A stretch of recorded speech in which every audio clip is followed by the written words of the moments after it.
There's a masterful anime film about the painter Katsushika Ōi, the daughter of the great Japanese artist Hokusai. Many historians believe she contributed to works attributed to him. That fact alone already complicates the idea of authorship and then raises another question.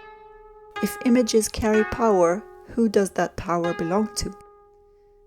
The film is titled Miss Hokusai, but it isn't strictly a film about her. It isn't really a film about Hokusai either. It's a film about what happens when art is treated as something alive, and what happens when images carry consequence. It's about the kind of artist one can become when holding this assumption. I'd like to talk about the film Miss Hokusai not as a historical biography, but as a meditation on pictomagic, a term I use to describe something very specific. Pictomagic is the creation of images treated as living presences with intention and consequence. The film is set in Edo-period Japan and is loosely centered on Katsushika Ōi. Ōi was a skilled artist in her own right who worked in the studio of her father, the legendary Katsushika Hokusai. But the film isn't concerned with proving authorship or reconstructing biography. It blends historical fiction, folklore, and subtle fantasy. What emerges is an artistic worldview rather than a portrait of one person. Ōi lives with her father in a small, cluttered house. Their days revolve around painting. There's very little drama in the conventional sense, no grand arc of ambition, no heroic struggle. Just work, discipline, and for the most part, mundane life. Another painter, Zenjiro, shares the space. He drinks heavily, he paints, and he frequents the brothels. Zenjiro clings to the mundane, trusting only what the five senses can tell him. At one point, the three of them witness something ghostly and supernatural. Zenjiro is a little shaken. He complains this wasn't what he wanted to see that day. Hokusai responds that this is exactly why his paintings are so weak. It's a small moment, but it's key. Opening yourself to the invisible charges the work with power. One of the most beautiful things about Miss Hokusai is how it refuses hierarchy. Mystical visions are given the same dignity as washing clothes. Ghosts share space with street vendors. Spiritual encounters sit beside quiet reflections on wind moving through the trees. There are long, still moments in the film, watching the rain fall, watching crowds walk by, watching nothing in particular. These moments are essential because the extraordinary lives right alongside the ordinary. In a pivotal scene involving a religious painting commissioned from Ōi, the artwork is meant to evoke guilt and penitence, and it works too well. When the painting is finished and delivered, it doesn't sit quietly on the wall of the client who commissioned it. The atmosphere in their household shifts. The client's wife becomes terrified. The painting acts. And this is where that earlier question returns. If images carry power, who does that power belong to? Is it the patron who commissions it?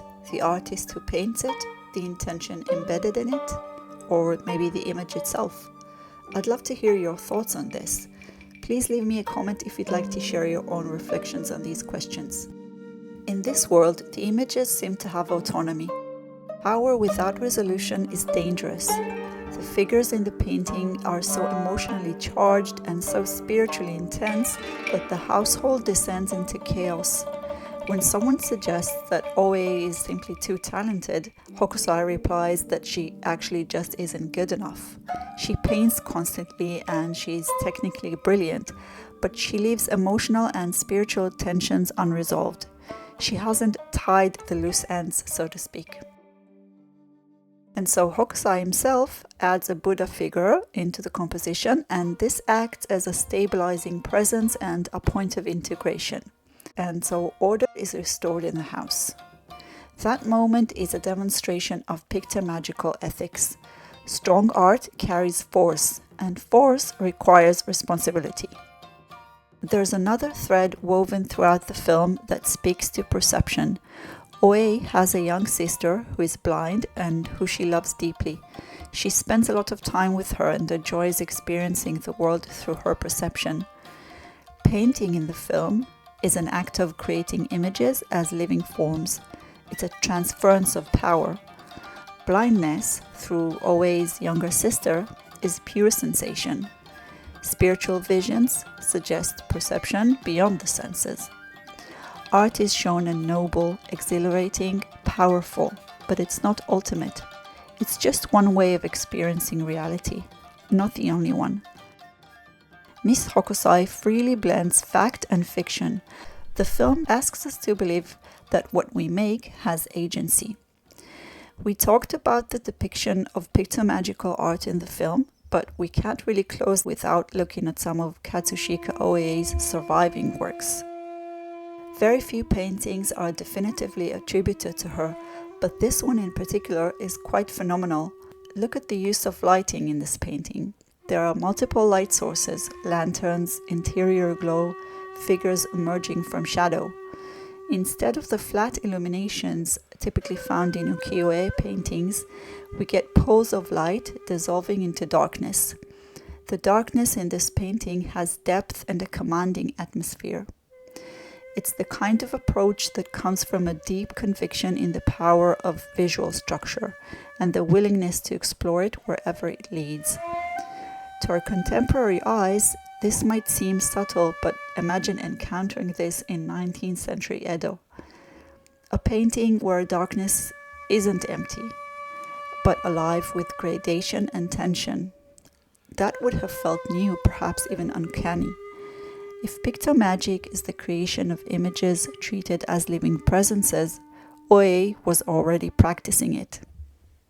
Thank you so much for watching. If you've enjoyed it, please be sure to subscribe so you'll get notified when the next one comes up. See you on the next one.